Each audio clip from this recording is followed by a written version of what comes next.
Good morning, students. This is Nandita Singh from Lokmanya Tilak School. I am going to explain you chapter 6 of English literature. The chapter name is articles. Articles के बारे में मैं first part आपको पढ़ा चुकी हूँ, जिसमें मैंने आपको बताया था ए एन द के बारे में. ए एन होता है इनडेफिनेट आर्टिकल और द होता है डेफिनेट आर्टिकल. और इसके बारे में मैं आपको पढ़ा चुकी हूँ. जो वोवेल साउंड से रिलेटेड वर्ड्स होते हैं उनके लिए एन लगता है, और जो कॉन्सोनेंट्स होते हैं वो उनके आगे जो वोवेल साउंड्स वाले वर्ड्स होते हैं उनके आगे एन लगता है, और जो कॉन्सोनेंट वर्ड्स होते हैं कॉन्सोनेंट से स्टार्ट होते हैं उनके आगे ए लगता है. और द किसके आगे लगता है? जो भी चीज़ें पर्टिकुलरली किसी चीज़ को डिफाइन करती हैं या सुपरलेटिव डिग्री के साथ, या किसी नदी या किसी डेजर्ट या कोई पर्टिकुलर चीज़ जिसका नाम फेमस है उसके आगे भी द लगता है. कोई बिल्डिंग, कोई बुक, ये सारी चीज़ें जो यहाँ पर दी हैं ये सब मैं आपको कल पढ़ा चुकी हूँ. इन सब के आगे द लगता है. ए एक्सरसाइज भी मैंने बताया था, ओमिशन ऑफ आर्टिकल्स भी बताया था मैंने आपको. और आज मैं डिटरमाइनर से स्टार्ट करूँगी. Determiners are the words that introduce nouns. Determiners एक ऐसे वर्ड होते हैं जो नाउन को इंट्रोड्यूस करते हैं कि वो चीज़ कहाँ पर है, किसकी है. The articles are also determiners. आर्टिकल्स भी डिटरमाइनर्स होते हैं. We already know that some adjective and determiners. Here are a few more. यहाँ पर कुछ एडजेक्टिव से रिलेटेड डिटरमाइनर्स दिए हैं, जैसे कि this, that, these, those. This जब कोई हम चीज़ हमारे पास होती है तो हम उसको दिस उसके साथ यूज़ करते हैं. और दैट जब कोई भी चीज़ हमारे डिस्टेंस में होती है, हमसे थोड़ी दूर पर होती है, उसके लिए हम दैट यूज़ करते हैं. दीज और दिस सिमिलर होता है. अगर हमारे पास प्लूरल के लिए दीज यूज़ होता है और प्लूरल के लिए दोज यूज़ होता है. दिस के साथ दीज होता है, यानी कि अगर कोई ढेर सारी चीज़ें हमारे पास हैं तो हम उसके लिए दीज यूज़ करते हैं, और ढेर सारी चीज़ें अगर थोड़ी डिस्टेंस पर हैं, दूरी पर हैं, तो उसके लिए हम दोज यूज़ करते हैं. देखिए जैसे कि अभी सेंटेंसेस में आप देखेंगे, this and these refer to the things near the speaker in terms of place.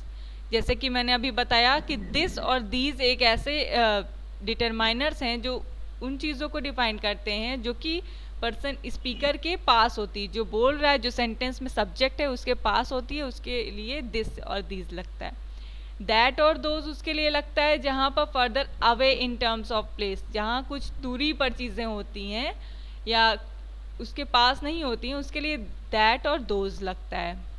सम कहाँ पर लगता है? Some is used with uncountable as well as countable noun.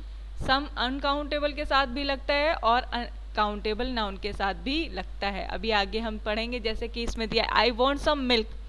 Milk is uncountable. Some children were at the door. Some means होता है कुछ, तो यहाँ पर ये काउंटेबल है क्योंकि चिल्ड्रन को हम काउंट कर सकते हैं. Some is usually used in question when we expect the answer to be yes. Some use किया जाता है जब कोई पॉजिटिव सेंटेंस होता है, जहाँ पर नॉट नहीं लगा होता है उसको पॉजिटिव कहते हैं. जो पॉजिटिव सेंटेंसेस होते हैं उनके लिए क्वेश्चन में सम लगता है, और जो नेगेटिव होता है उनके लिए एनी लगता है.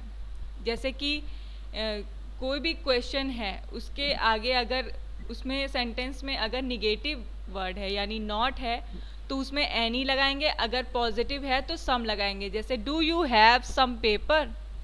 आई थिंक यू डू, क्योंकि इसका आंसर इसमें नॉट नहीं दिया तो इसका आंसर हम एक्सपेक्ट करेंगे कि yes, do you have some paper, क्या तुम्हारे पास कुछ पेपर है. एनी का यूज़ किस लिए किया गया है? Any is usually used in question when we expect the answer to be no. जैसे कि मैंने आपको बताया कि जहाँ पर नेगेटिव डिफाइन होता है, जैसे कि जहाँ पर नेगेटिव बताया जाता है कि यहाँ पर ये चीज़ नहीं है. Do you have any pen, यहाँ पर बताया जा रहा है कि यहाँ पर पेन नहीं है, उसके पास पेन नहीं है.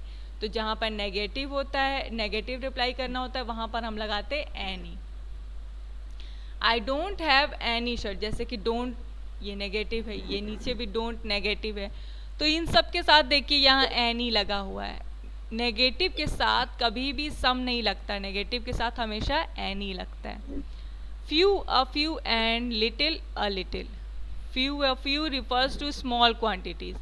फ्यू मीन्स होता है कुछ, और ये स्मॉल क्वांटिटीज को शो करता है। They are use in positive statement, positive statements के लिए यूज होता है। A few goes before the plural nouns of nouns while a little goes before uncountable. यहाँ पर क्या बताया जा रहा है, अ फ्यू जो है वो काउंटेबल के लिए, प्लूरल नाउन काउंटेबल के लिए यूज होता है। Goes before the plural noun of plural number of noun, यानी कि प्लूरल के लिए यूज होता है अ फ्यू, लेकिन अ लिटिल जो होता है वो अनकाउंटेबल के लिए यूज होता है। ये सब आपको लर्न करना पड़ेगा, एक जगह पर लिखना पड़ेगा, उसको मेमोराइज करना पड़ेगा बार बार, कौन चीज़ किस लिए यूज होती है। अ फ्यू काउंटेबल के लिए, अ लिटिल अनकाउंटेबल के लिए। अब I bought a few notebooks for the children. अब यहाँ पर नोटबुक्स को काउंट कर सकते हैं, इसलिए यहाँ पर अ फ्यू लगा है। I had a little money in the bank, मेरे पास लिटिल मनी है। अ लिटिल मनी, कितनी मनी है यहाँ ये नहीं डिफाइन किया जा रहा, तो इसलिए यहाँ पर अनकाउंटेबल हम एक्सपेक्ट करेंगे। Few and little have a negative meaning. Few देखिए आ लगा था पहले तो उसमें, और अब क्या है, अब है without a. Few and little have a negative meaning. आपको ये याद रखना पड़ेगा कि अ फ्यू और फ्यू में डिफरेंस है, अ लिटिल और लिटिल में डिफरेंस है। तो एग्जाम्पल्स क्या क्या हैं इसके, there are little traffic on the roads, there are little traffic on the roads this Saturday. Little traffic, there was little traffic on the road this Saturday. यहाँ पर क्या होगा, दे मीन हार्डली एनी। जैसे कि यहाँ बताया जा रहा है कि फ्यू और लिटिल नेगेटिव मीनिंग बताएगा, और there are few cars on the road, a few नहीं लगाएंगे, फ्यू लगाएंगे। यहाँ पर देखिए डिफरेंसेस है, क्योंकि ये निगेटिव मीनिंग दे रहा है। There are a few cars on the road, कितनी है ये नहीं पता, और लिटिल ट्रैफिक ये भी कितना है ये नहीं पता, इसलिए ये क्वांटिटी डिफाइन नहीं कर रहा है, इसीलिए इसके लिए आगे आ नहीं लगा है।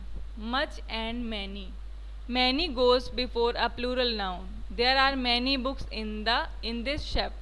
मैनी जो है वो प्लूरल नाउन के लिए यूज होता है, काउंटेबल के लिए यूज होता है, और मच क्या है वो अनकाउंटेबल के लिए यूज होता है। मच हमेशा, जैसे मिल्क है, राइस है, जूस है, तो ये सब अनकाउंटेबल नाउन है, तो अनकाउंटेबल के लिए हम मच लगाते हैं और काउंटेबल के लिए मैनी लगाते हैं। प्लूरल के लिए काउंटेबल में ही प्लूरल होता है, अनकाउंटेबल में तो नहीं होता। तो काउंटेबल में अगर प्लूरल है तो उसके लिए मैनी लगाएंगे, अनकाउंटेबल के लिए मच लगाएंगे। Here's a exercise C is given. यहाँ पर दोज, दीज, ये सारे डिटरमाइनर्स पढ़ने हैं, ये मैंने कर दिया, इसको आपको कॉपी में करना है। सी एक्सरसाइज कॉपी में करना है। ये नेक्स्ट एक्सरसाइज लेट्स इवैल्यूएट दिया है, ये आपका होमवर्क है।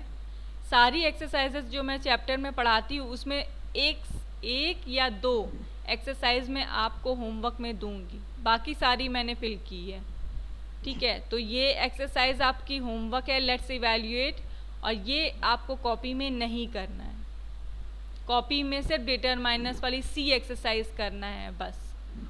और फिर उसके बाद लेट्स बी द बेस्ट, ये ए एंड द है, इसको भी बुक में करना है, कॉपी में नहीं करना।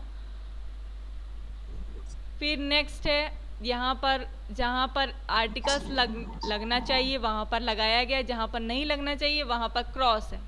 अब जैसे कि बाकी सब में तो लगा, लेकिन मिस मोनिका स्पीक्स चाइनीज़, तो ये लैंग्वेज के आगे कोई भी आर्टिकल नहीं लगा है, तो क्रॉस कर दिया है।